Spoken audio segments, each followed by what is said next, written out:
तो what's up guys, welcome back to my channel CC Mantra education Ajmer. तो student, इस video से हम लोग जो हैं क्लास 12th इकोनॉमिक्स की जो बुक स्टार्ट करने जा रहे हैं, उस बुक का नेम है इंडियन इकोनॉमिक डेवलपमेंट।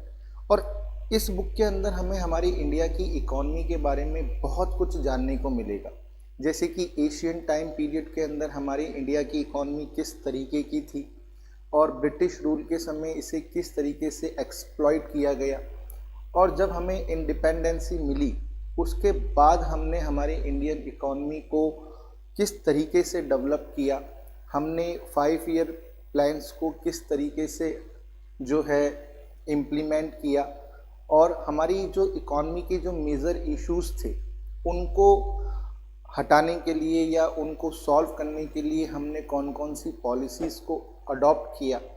और लास्ट में हम देखेंगे हमारी इकोनॉमी का कंपैरिजन हमारी नेबर कंट्रीज़ के साथ। यानी कि ओवरऑल यदि मैं आपको कहूँ तो आपको इस बुक में के अंदर हमारी इंडियन इकोनॉमी के बारे में बहुत कुछ जानने को और समझने को मिलेगा।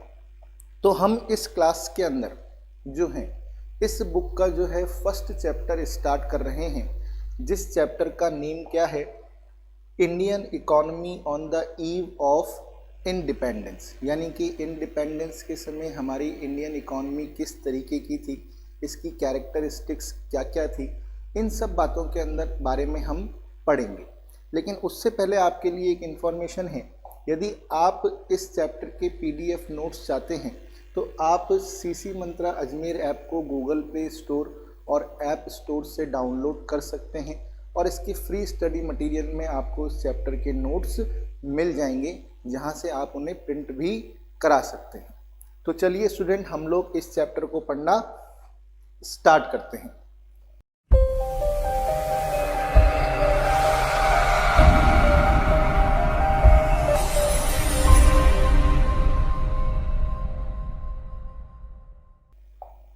सबसे पहले यदि मैं बताऊं आपको, तो हम उन 7 पॉइंट्स के बारे में स्टडी करते हैं जो इस चैप्टर को पढ़ने के बाद हम समझ पाएंगे। तो फर्स्ट जो है इस चैप्टर के अंदर हम पढ़ेंगे features, overall features of Indian economy on the eve of independence. यानी कि इंडिपेंडेंस के समय हमारी इंडियन इकोनॉमी के कौन कौन से फीचर्स थे, इट मीन्स हमारी इंडियन इकोनॉमी की क्या पोजीशन थी।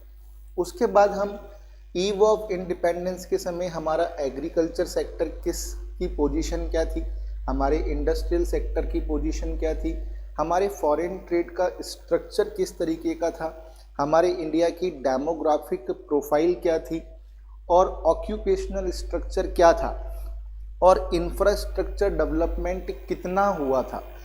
इन चीज़ों को जान पाएंगे और समझ पाएंगे। लेकिन मेनली फोकस किस पे रहेगा, टाइम पीरियड ऑफ इंडिपेंडेंस। यानी कि इंडिपेंडेंस जब हमको मिली, जब भारत आज़ाद हुआ, उस समय हमारी इंडियन इकोनॉमी की पोजीशन क्या थी, ये बात जो है हम इस चैप्टर में मेनली पढ़ेंगे। तो सबसे पहले हम इस चीज़ को समझते हैं कि हमारे इंडिया के ऊपर जो ब्रिटिश रूल रहा वो कब से कब तक रहा। यानी कि हमारे इंडिया के ऊपर ब्रिटिश रूलिंग कब स्टार्ट हुई और कब एंड हुई। तो उस टाइम पीरियड को पहले जानना क्या है, ज़रूरी है। तो सबसे पहले हम देखते हैं कि हमारे इंडिया के अंदर जो ब्रिटिश रूल स्टार्ट हुआ वो स्टार्ट हुआ 1757 में। कब स्टार्ट हुआ? 1757 से हमारी इंडिया के ऊपर ब्रिटिश रूलिंग जो है वो स्टार्ट हुई। और कौन सी बैटल से हुई? Battle of Plassey. यानी कि आपने हिस्ट्री में पढ़ा हो कि बैटल ऑफ प्लासी जो है वो बंगाल के जो नवाब थे सिराज उद दौला और अंग्रेज़ों के बीच में, यानी कि ब्रिटिशर्स के बीच में हुई थी। और इसके अंदर जो ब्रिटिशर्स हैं वो जीत गए थे, और हमारे इंडिया के ईस्टर्न पार्ट पर यानी कि बंगाल पर उन्होंने क्या कर लिया था, कब्जा कर लिया था। यानी कि उनकी रूलिंग क्या हो गई थी, स्टार्ट हो गई थी। तो हम ब्रिटिश रूल की स्टार्टिंग जो है वो 1757 से मानते हैं। और कौन से बैटल के बाद ब्रिटिश रूलिंग स्टार्ट हुई? Battle of Plassey. तो ये ईयर आपको याद रखना है कि 1757 से हमारे इंडिया के ऊपर ब्रिटिश रूल जो है वो स्टार्ट हुआ। और कब तक रहा? अगर हम रूलिंग की बात करें तो 1757 से लेकर 1947 तक हमारे इंडिया के ऊपर ब्रिटिश रूल रहा। आप जानते हैं कि हमें इंडिपेंडेंस कब मिला? हमें मिला 15 अगस्त 1947, यानी कि 15 अगस्त 1947 को हमारा देश जो है वो आज़ाद हुआ, इसलिए 15 अगस्त को हम इंडिपेंडेंस डे मनाते हैं। लेकिन यदि इस टाइम पीरियड को आप देखो तो ओवरऑल 2 सेंचुरी यानी कि अप्रॉक्स 2 सेंचुरी तक हमारे इंडिया के ऊपर क्या रहा? ब्रिटिश रूल रहा। और इस ब्रिटिश रूल को भी हम 2 टाइम पीरियड्स के अंदर क्या कर सकते हैं? डिवाइड कर सकते हैं। आपको यहाँ पर दिख भी रहा होगा। यदि हम 1757 से लेकर 1858 तक की बात करें, ध्यान से सुनिएगा, 1757 से 1858 तक की यदि हम बात करें तो हमारे इंडिया के ऊपर जो रूल किया वो किया ईस्ट इंडिया कंपनी ने। किसने किया बच्चों? हमारे इंडिया के ऊपर रूल किसने किया? ईस्ट इंडिया कंपनी ने करा। यानी कि लगभग 100 ईयर्स तक, यानी कि कंप्लीट 100 ईयर्स तक हमारे इंडिया के ऊपर किसकी रूलिंग रही? ईस्ट इंडिया कंपनी की रूलिंग रही। लेकिन आप लोगों ने हिस्ट्री में पढ़ा भी होगा कि 1857 में हमारी फर्स्ट इंडिपेंडेंस वॉर हुई, जिसे हम 1857 रिवॉल्यूशन के नाम से भी जानते हैं, यानी कि 1857 की क्रांति के नाम से भी जानते हैं। और झांसी की रानी का नाम तो आपने सुना ही होगा। तो उस बैटल के बाद, यानी कि उस रिवॉल्यूशन के बाद, उस क्रांति के बाद जो है हमारे इंडिया की जो रूलिंग है वो ईस्ट इंडिया कंपनी से ले ली गई और ब्रिटिश गवर्नमेंट ने उसको खुद अपने हाथों में ले लिया। यानी कि उन्होंने ईस्ट इंडिया कंपनी से इंडिया की रूलिंग को अपने हाथों में ले लिया।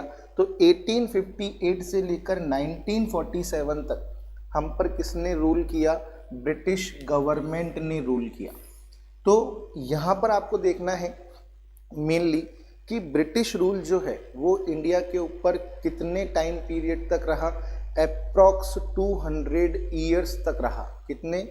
अप्रॉक्स 200 ईयर्स तक, यानी कि ब्रिटिशर्स ने हम पर राज किया। और इस ब्रिटिश रूलिंग को भी हम कितने टाइम पीरियड में डिवाइड कर सकते हैं? 2 पार्ट्स में डिवाइड कर सकते हैं।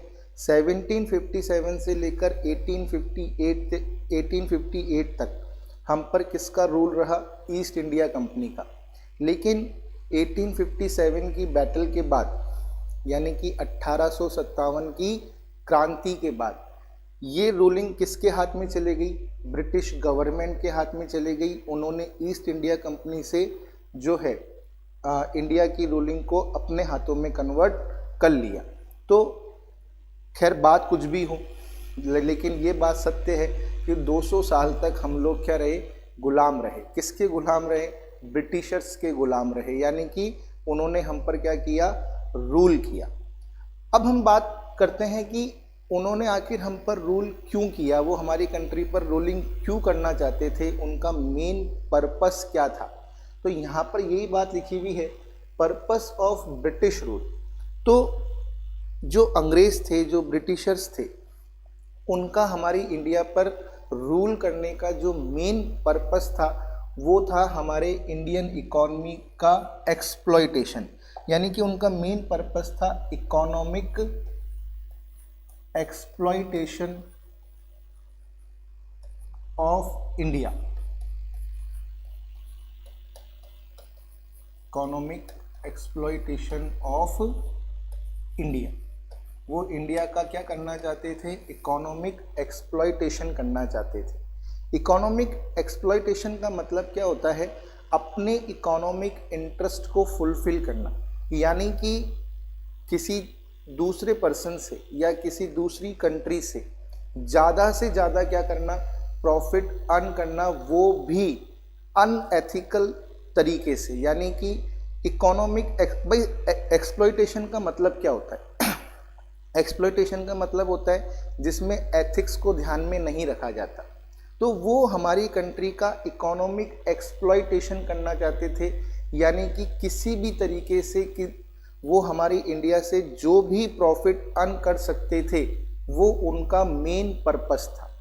इसका मेन रीज़न ये भी था कि उस समय ब्रिटिश के अंदर इंडस्ट्रियल रिवॉल्यूशन हुआ था और वो अपने इंडस्ट्रियल रिवॉल्यूशन को मैक्सिमम बेनिफिट पहुंचाना चाहते थे, और इंडिया का इकोनॉमिक एक्सप्लॉइटेशन करने के उनके पास दो तरीके थे, यानी कि दो तरीके से आप इकोनॉमिक एक्सप्लॉइटेशन कर सकते हो किसी भी कंट्री का।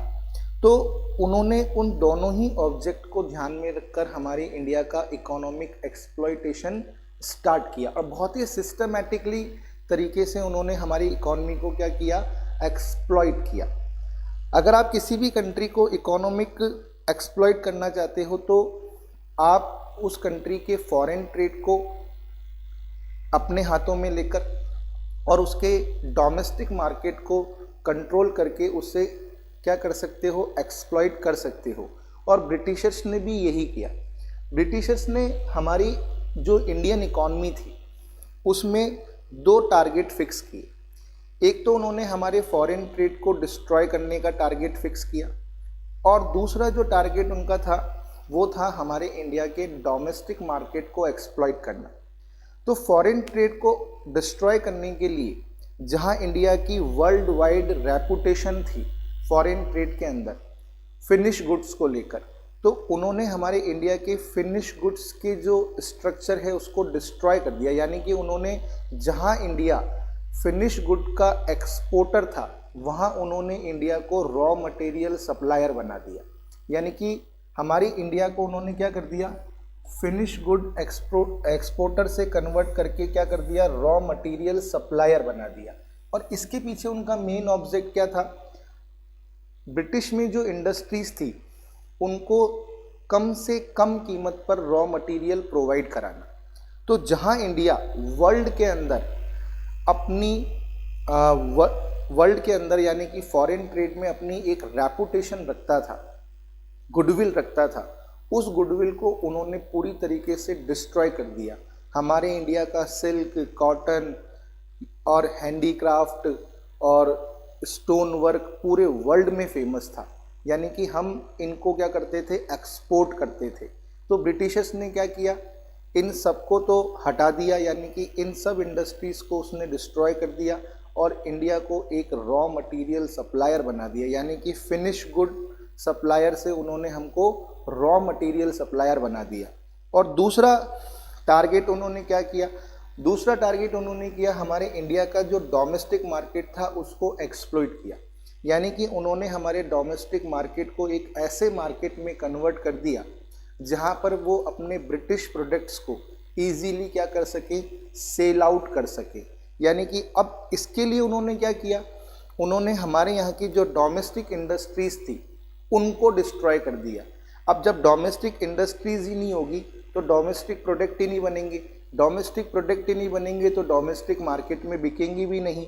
तो इसके लिए उन्होंने सबसे पहले हमारी डोमेस्टिक इंडस्ट्रीज़ को डिस्ट्रॉय किया ताकि वो यहाँ पर अपना मार्केट क्रिएट कर सकें और इस मार्केट के अंदर वो अपने ब्रिटिश प्रोडक्ट्स को ईजीली क्या कर सके, बेच सके। तो यहाँ पर भी वही बात लिखी हुई है, the main goal of British rule in India was to transform our economy.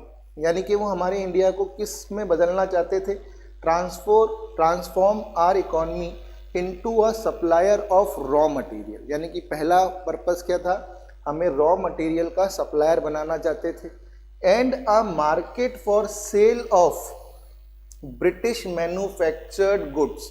यानी कि हमारे मार्केट को एक ऐसे मार्केट में कन्वर्ट करना चाहते थे जहां पर वो अपने ब्रिटिश गुड्स को क्या है, इजीली बेच सकें। अब यदि हम बात करें Indian economy before British rule, यानी कि ब्रिटिश रूल से पहले हमारी इंडियन इकॉनमी किस तरीके की थी, और ये हमें जानना भी ज़रूरी है।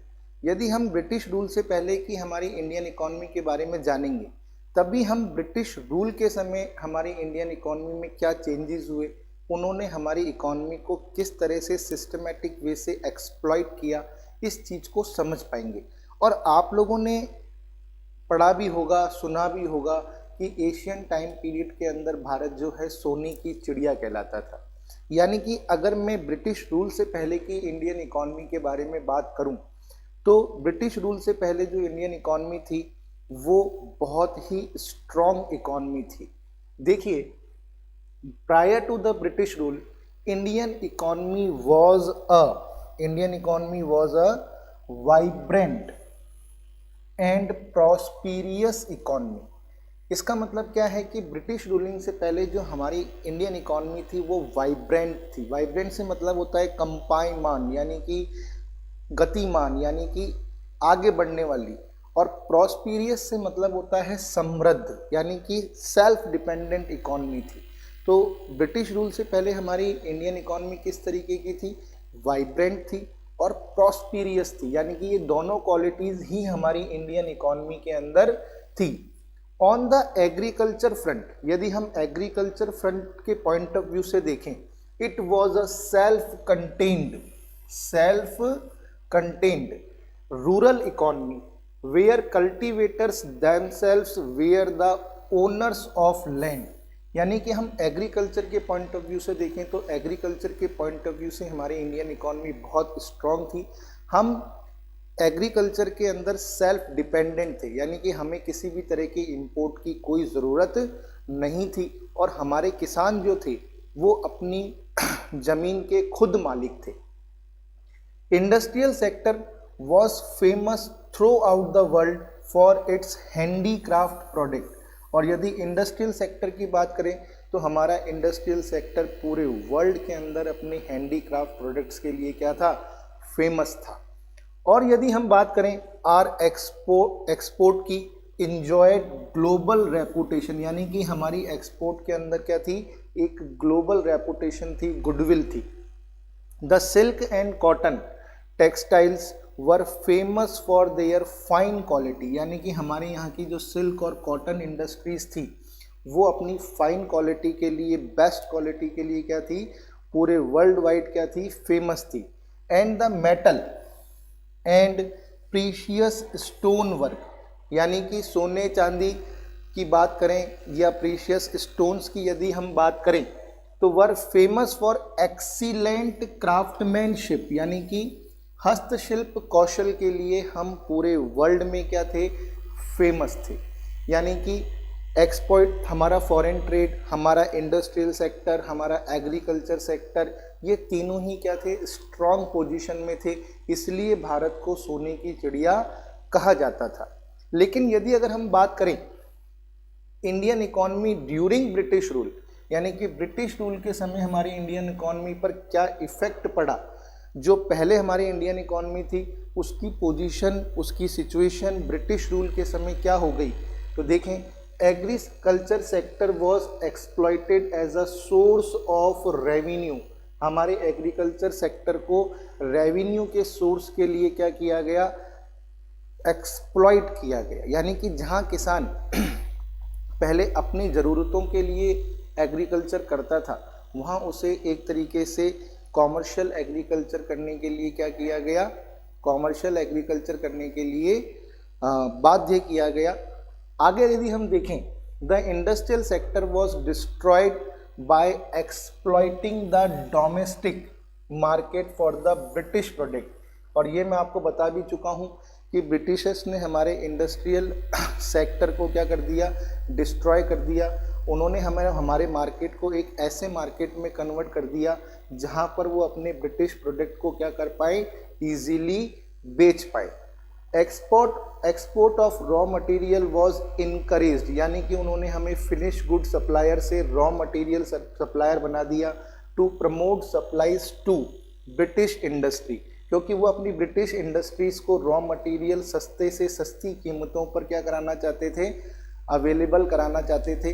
तो उन्होंने हमें फिनिश गुड्स सप्लायर से रॉ मटेरियल सप्लायर्स में क्या कर दिया? कन्वर्ट कर दिया। Import of British goods was encouraged to give impetus to industrial revolution then happening in Britain। और मैंने आपको बताया ही था कि जब हमारे ऊपर ब्रिटिश रूल हुआ उसी समय इंग्लैंड के अंदर इंडस्ट्रियल रिवॉल्यूशन हुआ और वो अपने इंडस्ट्रियल रिवॉल्यूशन को प्रमोट करने के लिए, अपनी इंडस्ट्रीज़ को इनकरेज करने के लिए, उनके प्रोडक्ट को ज़्यादा से ज़्यादा बेचने के लिए उन्होंने क्या किया, उन्होंने हमारे मार्केट को खुद के मार्केट के अंदर क्या कर दिया, कन्वर्ट कर दिया। तो ये सब चीज़ें ब्रिटिशर्स ने करी। ब्रिटिशर्स ने क्या किया, इनकरेज किया किसको, अपने ब्रिटेन के इंडस्ट्रियल रिवॉल्यूशन को। यानी कि उनका मेन फोकस क्या था, उनकी कंट्री में हुए इंडस्ट्रियल रिवॉल्यूशन को प्रमोट करना। क्या करना, यानी कि उनके देश में जो औद्योगिक क्रांति हुई उसको सपोर्ट करना। अब औद्योगिक क्रांति को सपोर्ट करने के लिए, इंडस्ट्रियल रिवॉल्यूशन को सपोर्ट करने के लिए क्या चाहिए भाई, इंडस्ट्रीज़ के लिए दो ही चीज़ें रिक्वायर्ड होती हैं, एक रॉ मटेरियल ताकि वो प्रोडक्शन कर सकें, और एक उस प्रोडक्शन को बेचना। कहाँ पर, जितना ज़्यादा बिक सके उतना ही बढ़िया। तो इसी पॉइंट ऑफ व्यू को लेकर ब्रिटिशर्स ने हमारी इकॉनमी को क्या किया, एक्सप्लॉइट किया। उन्होंने अपने इंडस्ट्रीज़ को रॉ मटेरियल प्रोवाइड कराने के लिए हमें फिनिश गुड सप्लायर से रॉ मटेरियल सप्लायर बना दिया, और वहाँ पर जो प्रोडक्ट बन रहे हैं उसको इंडिया में बेचने के लिए उन्होंने हमारे इंडस्ट्रियल सेक्टर को डिस्ट्रॉय कर दिया। यही उनका क्या था, यही उनका मेन फोकस था।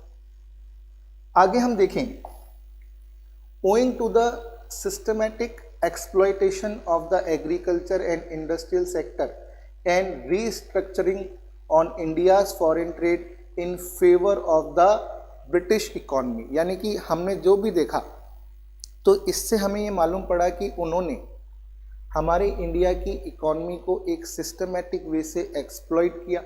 उन्होंने हमारे एग्रीकल्चर, इंडस्ट्रियल सेक्टर, दोनों ही सेक्टर को डिस्ट्रॉय कर दिया। हमारे फॉरेन ट्रेड को उन्होंने इस तरीके से रीस्ट्रक्चर कर दिया कि हम एक फिनिश गुड सप्लायर से रॉ मटेरियल सप्लायर बन गए। और ये सब उन्होंने किस लिए किया, अपनी कंट्री के इंडस्ट्रियल रिवॉल्यूशन को सपोर्ट करने के लिए। India changed from a vibrant economy to a stagnant and backward economy. यानी कि जो हमारी इंडियन इकॉनमी पहले एक वाइब्रेंट और प्रॉस्पीरियस इकॉनमी थी, वो एक स्टैग्नेंट यानी कि रुकी हुई, एंड बैकवर्ड यानी कि पिछड़ी हुई इकॉनमी में क्या हो गई, कन्वर्ट हो गई। यानी कि ब्रिटिशर्स ने हमारी इकॉनमी को वाइब्रेंट और प्रॉस्पीरियस इकॉनमी से एक स्टैग्नेंट और बैकवर्ड इकॉनमी में क्या कर दिया, कन्वर्ट कर दिया। अब जब हमें इंडिपेंडेंस मिली तो हमारी इंडिया के अंदर हमारी इंडियन इकॉनमी की सिचुएशन क्या थी, यदि इसको हम देखना चाहें तो हम ईव ऑफ इंडिपेंडेंस के समय हमारी इंडियन इकॉनमी की कैरेक्टरिस्टिक्स को देखकर पता लगा सकते हैं। यानी कि जब ब्रिटिशर्स हमारे देश को छोड़कर गए तो वो हमको इकॉनमी के अंदर क्या देकर गए, हमारी इकॉनमी की क्या क्या कैरेक्टरिस्टिक्स थी, क्योंकि उन्होंने हमारे इंडिया की इकॉनमी को मैक्सिमम एक्सप्लॉइट तो कर ही लिया था। तो अब हमारे पास बचा क्या, तो यदि जब हमें इंडिपेंडेंस मिली उस समय हमारी इंडियन इकॉनमी में क्या क्या कैरेक्टरिस्टिक्स थी, यदि हम इसको पढ़ते हैं तो वो सिचुएशन हमें जो है इजीली फाइंड आउट हो जाएगी।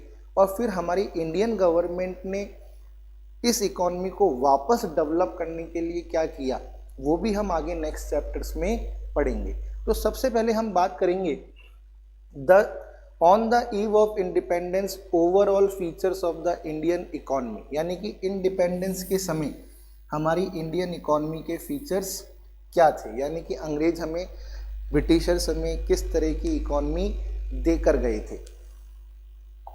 सबसे पहले हम बात करते हैं, फर्स्ट फीचर जो हमारी इंडियन इकॉनमी का था वो था स्टैग्नेंट इकॉनमी। मैंने आपको बता ही दिया कि ब्रिटिशर्स जो थे वो हमारी इकॉनमी को वाइब्रेंट इकॉनमी से स्टैग्नेंट इकॉनमी में कन्वर्ट कर गए थे। अच्छा, स्टैग्नेंट इकॉनमी कहते किसे हैं, उस इकॉनमी को स्टैग्नेंट इकॉनमी कहा जाता है जिसके अंदर इनकम या तो बिल्कुल भी नहीं बढ़ती और बढ़ती भी है तो थोड़ी बढ़ती है। यानी कि इनकम में या तो बिल्कुल भी ग्रोथ नहीं होती और यदि इनकम में ग्रोथ होती है तो भी बहुत कम होती है। तो यानी कि एक ऐसी इकॉनमी जिसमें इनकम में कोई भी ग्रोथ ना हो और हो तो वो बहुत स्लो हो, उस इकॉनमी को स्टैग्नेंट इकॉनमी कहा जाता है। और यदि हम उस समय की हमारे इंडिया की नेशनल इनकम और पर कैपिटा इनकम की यदि बात करें तो ब्रिटिशर्स ने तो कभी भी इसे फाइंड आउट करने की कोशिश नहीं की, यानी कि उनकी तरफ से हमारी इंडिया की नेशनल इनकम और पर कैपिटा इनकम को कैलकुलेट करने का कोई भी एफर्ट नहीं किया गया। The British government never attempted to estimate India's national income and per capita income, यानी कि उन्होंने इसे फाइंड आउट करने का कोई भी एफर्ट नहीं किया। However Dadabhai Naoroji, William Digby, Findlay Shirras, VKRV Rao and RC Desai were some notable individuals who attempted to estimate India's national and per capita income। यानी कि ब्रिटिशर्स ने तो कोई एफर्ट नहीं किया, लेकिन अगर इंडिविजुअल लेवल पर यदि हम देखें तो Dadabhai Naoroji, William Digby, Findlay Shirras, VKRV Rao और RC देसाई, इन लोगों ने इंडिविजुअल लेवल पर हमारे इंडिया की नेशनल इनकम और पर कैपिटा इनकम को कैलकुलेट करने का एफर्ट किया। और यदि इन सबकी स्टडी को हम देखें तो एवरेज बेस पर हम कह सकते हैं कि हमारी इंडिया की जो नेशनल इनकम थी, यानी कि जो हमारा एग्रीगेट रियल आउटपुट था, उसकी जो ग्रोथ थी, उसकी जो ग्रोथ क्या थी, 2%, यानी कि लेस देन 2%, यानी कि 2% की ग्रोथ थी। अब आप खुद देखिए कि कितनी कम ग्रोथ हमारे इंडिया की नेशनल इनकम में थी, क्योंकि हमारा जो एग्रीगेट रियल आउटपुट था उसकी ग्रोथ जो थी वो लेस देन 2% थी, यानी कि इंडिया की इकॉनमी में कोई डेवलपमेंट ही नहीं था। अब इकॉनमी में कोई आउटपुट में यदि कोई ग्रोथ नहीं होगी तो नेशनल इनकम में ग्रोथ कैसे होगी। और यदि हम पर कैपिटा इनकम की बात करें, ग्रोथ ऑफ पर कैपिटा इनकम आउटपुट वाज 0.5%, यानी कि 0.5% ग्रोथ थी पर कैपिटा इनकम के अंदर। तो इस बात से ही हमें मालूम पड़ता है कि ब्रिटिशर्स जो इकॉनमी छोड़ कर गए थे वो एक स्टैग्नेंट इकॉनमी थी। स्टैग्नेंट इकॉनमी क्या होती है, जिसमें इनकम में कोई भी ग्रोथ नहीं होती, और होती भी है तो वो बहुत ही लिटिल होती है। और आपको दिख भी रहा है कि हमारे इंडिया की नेशनल इनकम की अगर हम ग्रोथ की बात करें तो वो 2% से कम थी, और पर कैपिटा इनकम की यदि हम ग्रोथ की बात करें तो वो 0.5% या इससे भी कम थी। दूसरा फीचर हमारी इंडियन इकॉनमी का क्या था, बैकवर्ड इकॉनमी, यानी कि पिछड़ी हुई इकॉनमी थी हमारी। अच्छा, बैकवर्ड इकॉनमी किसे कहते हैं, जिसके अंदर पर कैपिटा इनकम कम होती है, यानी कि लो पर कैपिटल इनकम, यानी कि प्रति व्यक्ति आय जो होती है वो बहुत ही कम होती है। उस इकॉनमी को हम बैकवर्ड इकॉनमी के नाम से जानते हैं, यानी कि जहाँ पर इंडिविजुअल इनकम की ग्रोथ बहुत ही कम हो, उस इकॉनमी को बैकवर्ड इकॉनमी कहा जाता है।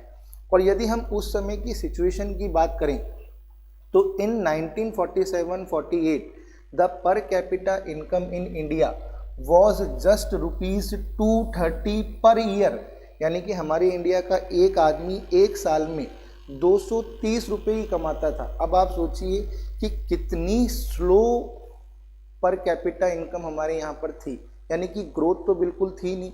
अब 230 रुपीज़ की इनकम के अंदर एक पर्सन अपनी कौन सी बेसिक नीड्स को पूरा कर पाएगा, यानी कि ये इस चीज़ को इंडिकेट करता है कि the bulk of the population was very poor. हमारे इंडिया की पॉपुलेशन का एक बहुत बड़ा हिस्सा बहुत गरीब था, और इसके पीछे जो मेन रीज़न था वो था unemployment.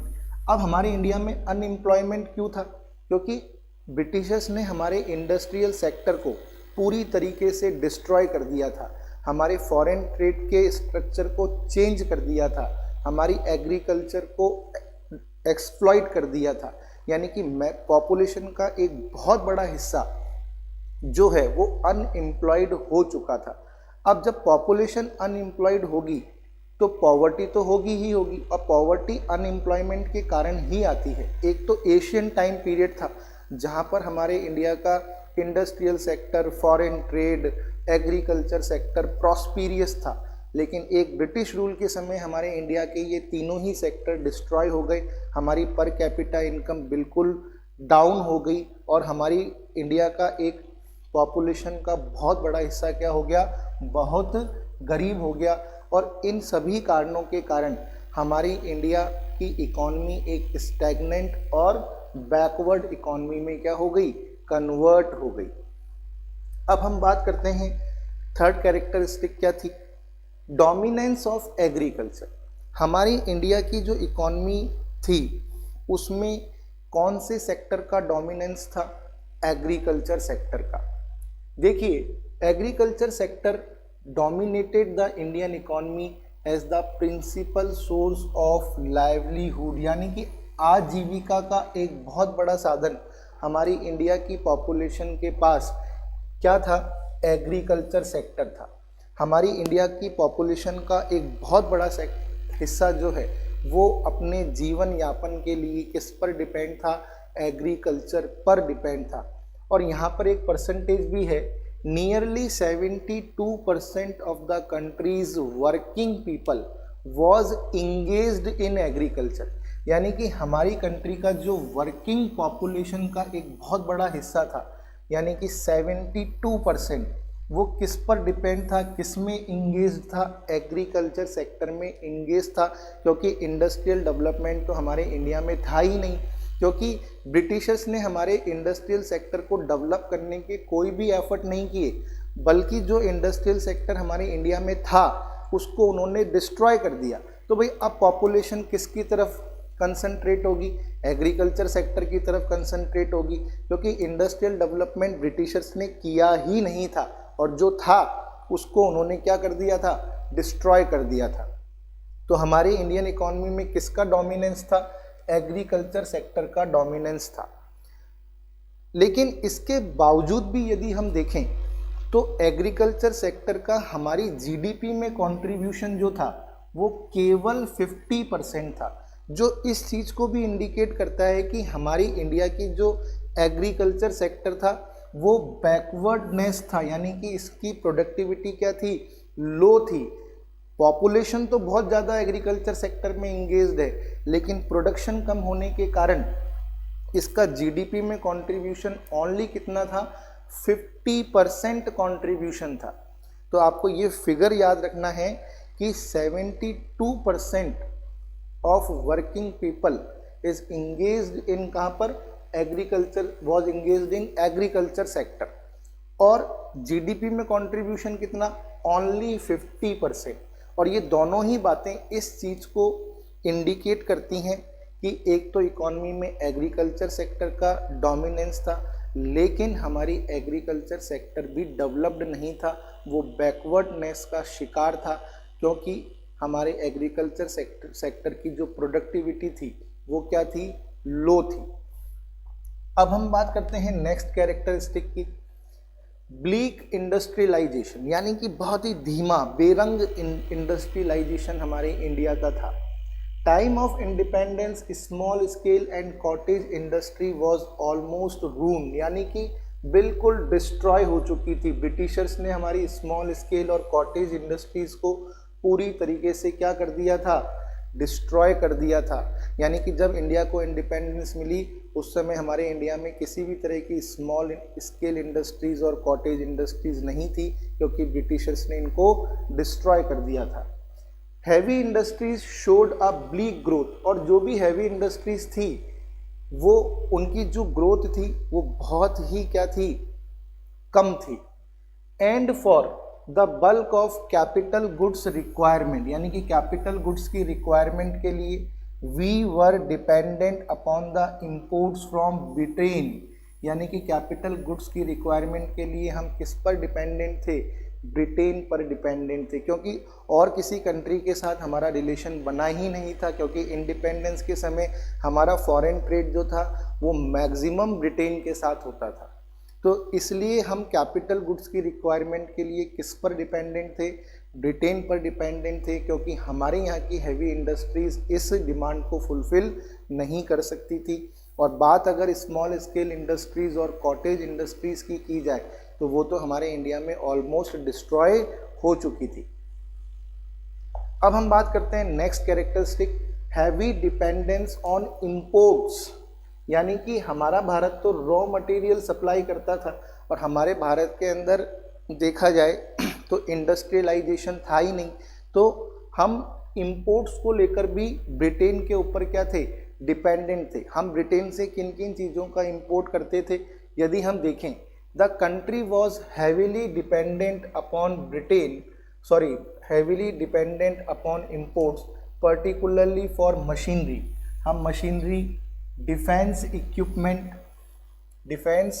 Equipment and related equipment of production, यानी कि प्रोडक्शन के लिए जो भी इक्विपमेंट चाहिए होते हैं, मशीनरीज चाहिए होती हैं, और एक कंट्री की डिफेंस के लिए जो भी डिफेंस इक्विपमेंट चाहिए होते हैं वो सब हम इंपोर्ट किया करते थे। यानी कि मेड इन इंडिया जैसा कंसेप्ट जो अभी प्रेजेंट में चल रहा है, ऐसा कोई भी कंसेप्ट नहीं था और ना ही कोई ऐसी इंडस्ट्रीज़ हमारे इंडिया के अंदर थी जो इस डिमांड को फुलफ़िल कर सके। चलो, ये तो कैपिटल गुड्स की, डिफेंस इक्विपमेंट की और प्रोडक्शन इक्विपमेंट की बात हो गई। इसके अलावा यदि हम देखें तो हमारी स्थिति और भी ज़्यादा ख़राब थी। हम कंज्यूमर गुड्स को लेकर भी दूसरी कंट्री के ऊपर डिपेंड थे, ब्रिटेन के ऊपर डिपेंड थे। यदि हम कंज्यूमर गुड्स की बात करें तो स्विंग मशीन यानी कि सिलाई मशीन, मेडिसिन्स, कैरोसिन्स, ऑयल, बाइसिकल्स, ये चीज़ें भी हम क्या करते थे, बाहर से इंपोर्ट करते थे। यानी कि हम साइकिल भी नहीं बना पा रहे थे, यानी कि बाइसिकल की इंडस्ट्री भी इंडिया के अंदर नहीं थी, ना ही मेडिसिन्स की कोई इंडस्ट्रीज़ थी, ना ही कैरोसिन और ऑयल हम निकाल पा रहे थे। यानी कि अगर हम देखें तो किसी भी तरह का इंडस्ट्रियलाइजेशन डेवलपमेंट हमारी इंडिया के अंदर नहीं था। लेकिन आज प्रेजेंट में आप देख सकते हैं कि इंडिया ने कितनी ग्रोथ करी है। लिमिटेड अर्बनाइजेशन, यदि हम अर्बनाइजेशन की बात करें तो हमारे इंडिया का मोस्टली बल्क ऑफ पॉपुलेशन जो है वो गांवों में रहता था, विलेजेस के अंदर रहता था। At the time of independence bulk of the population of India lived in village. In 1948 only 14% of population lived in urban areas while 86% lived in rural areas. यानी कि अगर हम डेमोग्राफिक प्रोफाइल की बात करें तो हमारे इंडिया का जनसंख्या का बहुत बड़ा हिस्सा जो है वो गांवों में निवास करता था। शहरों में निवास करने वाले लोगों की संख्या बहुत ही कम थी। इसीलिए तो एग्रीकल्चर सेक्टर के ऊपर डोमिनेंस था। एग्रीकल्चर सेक्टर का हमारी इंडियन इकोनॉमी में क्या था, डोमिनेंस था। और लास्ट फीचर की यदि हम बात करें, semi feudal economy. On the eve of independence Indian economy was neither Holi feudal nor a capitalist economy. यानी कि हमारी इंडिया ना तो पूरी तरीके से सोशलिस्ट थी, ना ही पूरी तरीके से कैपिटलिस्ट थी। It was a mixed economy. यानी कि हमारी इंडिया किस तरह की इकोनॉमी थी, मिक्सड इकोनॉमी थी। और आज प्रेजेंट में भी हमारी इंडियन इकोनॉमी एक मिक्सड इकोनॉमी ही है, या फिर हम कह सकते हैं सेमी फ्यूडल इकोनॉमी है। तो हमारे भारत के अंदर जब हमको इंडिपेंडेंस मिली तो हमारी जो इकोनॉमी है उसका नेचर भी बिल्कुल क्लियरली डिफाइन नहीं था कि ये एक सोशलिस्ट इकोनॉमी है या एक कैपिटलिस्ट इकोनॉमी है। हमारी इंडियन इकोनॉमी में दोनों ही फीचर पाए जाते थे, इसलिए हमारी इंडियन इकोनॉमी उस समय एक मिक्स्ड इकोनॉमी थी। और आज प्रेजेंट में भी हमारी इंडियन इकोनॉमी एक मिक्स्ड इकोनॉमी ही है। Briefly we can state that, यानी कि हम इन सब चीज़ों को पढ़ने के बाद कंक्लूजन के फॉर्म में कह सकते हैं कि on the eve of independence Indian economy was characterised with low level of economic development. यानी कि हमारी इंडिया का इकोनॉमिक डेवलपमेंट किस तरीके का था, लो लेवल डेवलप्ड इकोनॉमी थी हमारी। यानी कि हमारी इंडिया की इकोनॉमी एक स्टैग्नेंट और एक बैकवर्ड इकोनॉमी थी। यदि आपसे पूछा जाए कि on the eve of independence Indian economy किस तरीके की थी, तो आपका आंसर क्या होगा, on the eve of independence हमारी इंडियन इकॉनमी एक स्टैग्नेंट और बैकवर्ड इकॉनमी थी। इसका मतलब क्या होता है? गतिहीन, जिसमें कोई भी गति नहीं थी। और बैकवर्ड का मतलब क्या होता है? पिछड़ी हुई। और इन दोनों के कारण हमारी इंडियन इकॉनमी एक लो लेवल इकॉनमी थी। क्या थी? लो लेवल ऑफ इकोनॉमिक डेवलपमेंट, यानी कि हमारी इंडिया की इकॉनमी का जो डेवलपमेंट था वो बहुत ही लो लेवल का था। It was developed only to the extent it could serve the colonial interest of the British government, और इसका डेवलपमेंट केवल उसी वे में किया गया था जहाँ तक ये ब्रिटिश गवर्नमेंट को फ़ायदा पहुँचा सकती थी। हम कहते हैं कि भाई ब्रिटिशर्स ने हमारे इंडिया के अंदर रेलवे को डेवलप किया, पोस्ट सर्विसेज को डेवलप किया, कम्युनिकेशन को डेवलप किया, लेकिन ट्रांसपोर्ट को थोड़ा बहुत डेवलप किया। लेकिन अगर उन्होंने ये किया तो केवल वहीं तक किया जहां तक वो खुद के इंटरेस्ट को फुलफिल कर सकते थे। रेलवे को डेवलप करने का जो मेन उनका फोकस था वो था इंडिया के हर कोने से रॉ मटेरियल को कलेक्ट करना और कलेक्ट कर कर उसको ब्रिटेन भेजना।